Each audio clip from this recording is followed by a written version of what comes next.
বাবা আদম আলাইহিস সালাম থেকে নিয়ে কিয়ামতের আগ পর্যন্ত যত মানুষ পৃথিবীতে আসবে এবং যারা অতীত হয়েছে সকলেই পৃথিবীতে চারভাবে এসেছে। সর্বপ্রথম আল্লাহ রাব্বুল আলামিন তিনি সৃষ্টি করেছেন বাবা আদম আলাইহিস সালামকে, মা বাবা ছাড়া। বাবা আদম আলাইহিস সালাম থেকে সৃষ্টি করেছেন মা হাওয়া আলাইহিস সালামকে। মানুষ পৃথিবীতে আসার ধারাবাহিকতা নারী এবং পুরুষের মাধ্যমে হচ্ছে। ব্যতিক্রম হয়েছেন ঈসা আলাইহিস সালাম। আল্লাহ তাবারক তাআলা তিনি তাকে সৃষ্টি করেছেন পুরুষ ছাড়া।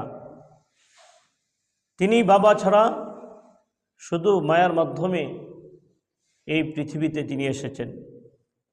আল্লাহ পাক এই দৃষ্টান্ত স্থাপন করেছেন এই কারণে, যেমন আল্লাহ রাব্বুল আলামিন কোনো নমুনা ছাড়া, কোনো আকৃতি ছাড়া প্রথম বাবা আদম আলাইহিস সালামকে সৃষ্টি করেছিলেন, মা হাওয়া আলাইহিস সালামকে সৃষ্টি করেছেন কোনো পুরুষ ছাড়া।